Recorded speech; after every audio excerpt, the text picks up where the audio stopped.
بدرجاي تاريخي إسلام بدرجاي تاريخي أو كاتاني لكاتو شويني جاوازا دجمنان هاتون تسر أمتي إسلام هوليان داوة أم دين وكو فكري سياسي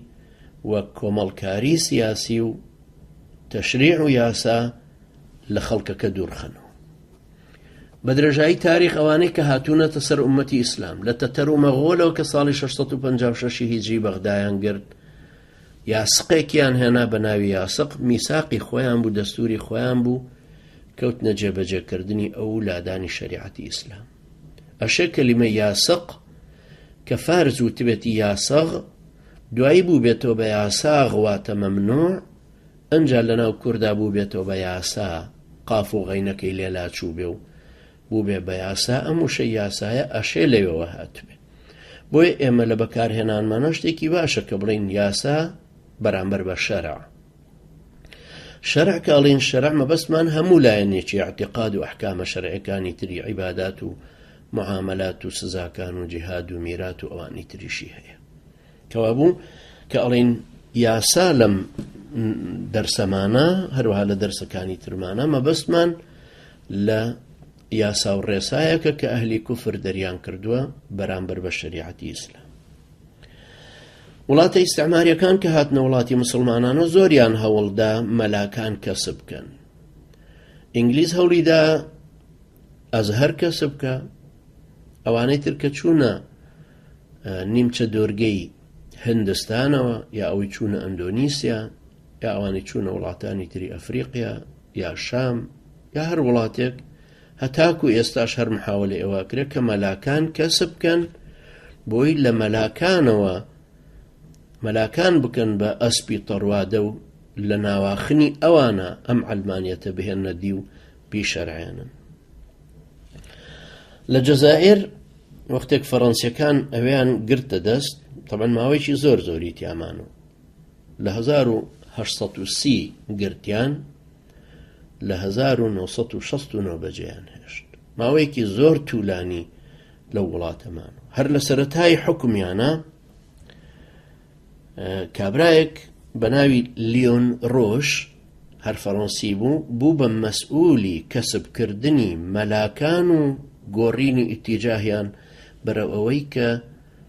بیشەرعێنن بۆی و بۆ فەڕەنسا کە حکمی فەڕەنسا قبوڵە زۆری هەوڵدا لەگەڵ هەموو مەلاکان و بەرنامە گۆڕین هەروەکو چۆن لەم سەردەمەی ئێمەیە ئێستا ئەمریکا و هەروەها وڵاتانی غەربی هەوڵەدەن بۆ ئەوەی ئەم کەسانە کەسب بکەن هەتاکو بڵێن ئەمە سیستمێکی شەرعیە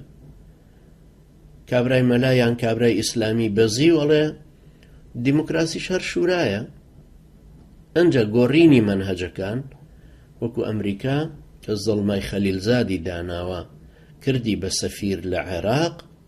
ژنەکەشی کە جوولەکەیەکی نەمساییە لە ئیماراتدا ئەنیشە ئێستاش بەرپرسی گۆڕینی مەنهەجەکانی دەوڵەتانی خلیجە بما فيه سعودیە دەوڵەتی سعودی ئێستا ئەو بەرنامانەی کە ئیگۆڕێ لە وەزارەتی پەروەردەوە کە دێ هەمووی بەدەستی ئەو ژنە جوولەکە نەمساییە کە ژنی زەڵمای خەلیلزادە کە لە ئەسڵە ئەفغانیە و بە هەتیوی بردویانە بۆ تاجیکستان و دوایی لێوە چووە بۆ ئەمریکا و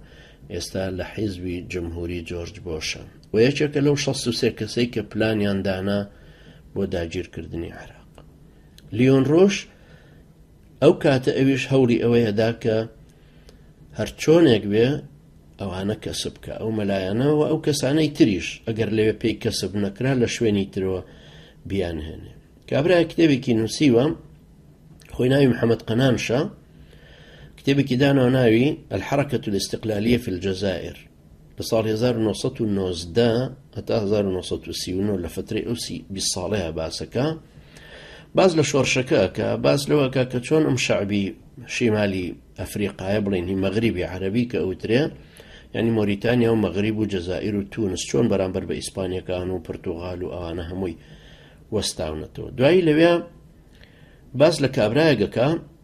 کە ناوی جەنەڕاڵ ئازانە ئەم جەنەڕاڵەش کتێبێکی تری داناوە ناوی بیجۆیە لەم کتێبەیە ئەوەی نەقڵ کردو ئەوە باسەکە کە فەڕەنسا چۆن ئەو عولەمایانەی تەشجیع کرد کە داوای ئیسلاحی دینیانە کرد. ئەمە وشەیە کە ئیسلاحی دینی ئەبێ بزانین کە لە چەرخەکانی ناوەڕاستەوە پەیا بووە لە ئەوروپا. دوایی لە ناو شۆڕشی فەڕەنسیە کە هاتە پێشەوە احتیمادی کردە سەر ئەم ئیسلاحی دینیە. بە کاریگەری یەکی وەکو مارتن لۆثەر کە لە ساڵی 1570ەوە کتێبەکەی بڵاو کردەوە کەوتە ڕەخ نەگرتن لە پاپا و لە تەفسیرکردنی ئینجیل و لەمانە هەتا خۆی بوو بە ساحەبی مەزهەبی پرۆتستانتی. ئەمە پێی وترا ئیسلاحی دینی، ئەنجا ویستیان ئەمە بێننەوە بۆ سەر وڵاتی مسلمانان. جا ئەم کابراش باس لەوەکە کە فەڕەنسا چۆن محاولەی ئەوەی کرد لە جەزائیرە خەڵکێک دروستکا و نەیتوانی. دوایی شێخ محەممەد عەبدەی بان کرد لە میسرەوە، دعوەتی کرد بۆ جەزائیر بۆ ئەوەی لەوێ ئەو فتوا بدە، ئەو قسەیان بۆ بکە.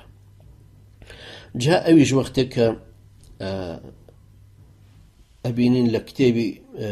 ڕەشید ڕەزا کە هەر ئیمام ڕەشید ڕەزا بڵێن لە لاپەڕە 1972ەوە لە چاپی یەکەمی کتێبەکەی ئەویشە، ئەویش باز لەم زیارەتەی محەممەد عەبدە ئەکا بۆ جەزائیر و ئەفەرمێ کە چۆن ئەو نەسیحەتانەی ئەوانی کرد. سێ نەسیحەتی کرد، تەرکیزی کردە سەر ئەوەی کە بەناو شەعبی جەزائیریا بڵاو بێتەوە. یەکەم ئەڵێ هەوڵێکی زۆر بدەن بۆ ئەوەی زانستە شەرعیەکان بە ڕێگایەکی ئاسان فێر ببن. ئەمە خۆی قسەیەکی مبەتەنیشە. بە ڕێگایەکی ئاسان یعنی بەو ڕێگایی کە ئێستا مۆدارنەوە هاتۆتە پێشێ بۆی حوجرەکان نەمێنن. دووهەم ئەڵێ هەوڵدان و ڕەنجدان بۆ ئاوەدانکردنەوەی وڵاتەکەتان بە ڕێگایەکی مەشروع و شیا و جوامێرانە، هەروەها دامەزراندنی اقتصادێک بۆ بوژانەوەی ژیانتان. ئەوەش دیارە دەسەڵات هەمووی کەوتووە بەردەستی فەڕەنسیەکان، یعنی ئیشکەن لەگەڵ فەڕەنسیەکانە بۆ ئەوەی ئەو مەشروعی سەرمایەداری ئەوان لە وڵاتەکەتانە پیادە بکرێت کە هەمووی ڕووتانەوەی ئابووری جەزائیر بوو، بەڵام کەرتەنانەکانیش فڕێدرا بۆ ئەو کەسەی لە خزمەتیانە. سێهەم ئاشتی ڕەفتارکردن لەگەڵ حکوومەتە وازهێنان لە کاری سیاسی. ئەمەش ئەوە بوو کە فەڕەنسا ئەیەویست، چونکە ئەو هەدەفی ڕئیسی ئەمە بوو کەوا لێ بکە کە ئەو خەڵکە کاری سیاسەت واز لێبێنن و ئەوانەشیان کە سیاسە دەکەن بە پێی یاسا و دەستور و ئاڕاستەی حکوومەتی فەڕەنسی بیکەن لە جەزائیرە. جا سەیریش ئەوەیە لەو جەزائیرە حیزب دروست بوو لە ناو مسلمانانە کەچی ناوی جەزائیر فەڕەنسیە. یعنی بزانە گەیشتۆتە چ دەرەجەیەکی عەمالەت و بەکرێگیراوی. تۆ وەکو ئەوەی یەکێک حیزبێک دروستکە لە کوردستان بڵێ کوردستان ئەمریکیە، هەروەکو ئەوە عەینەن شت جەزائیر فەڕەنسیە و ئەوەشی هەر لەوێدانە نابوو، لە وڵاتانی تریشە هەوڵیەدا ئەمە بچەسپێنێ. بۆیە ئەبینی ئەمە شتێک بوو کە حکوومەتی فەڕەنسی هەموو حکوومەتە جیاوازەکان بە دڵیان بوو. یەکێک ئەندام پەرلەمانێکیان ناوی لیتۆیە لە 9 11 1914 باسی ئەم مفتیانە ئەکا کە لە میسرەوە هێناویانن بۆ جەزائیر و کاریگەری زۆر باشیان هەبوو. باس لەم زیارەتەی محەممەد عەبدە ئەکا لەو تاریخەیە کە نووسراوەتەوە، باسە کاڵێک کە چۆن هات بۆ جەزائیر و توانیمان فتوایەکی زۆر گەورە و کاریگەری لێوەربگرین و بەناو مسلمانانی جەزائیرا بڵاوی بکەینەوە. ئەویش ئەوەیە کە ئەرزی جەزائیری داگیر نەکراوە لەلایەن کافرانی مەسیحیەوە، چونکە مەسیحیەکانیش بۆ خۆیان ئەهلی کتابن، ئینجیلیان هەیە. و لە هەمان کاتیشا محەممەد عەبدە ئەم کاریگەریەشی لەسەر ئەوە هەبوو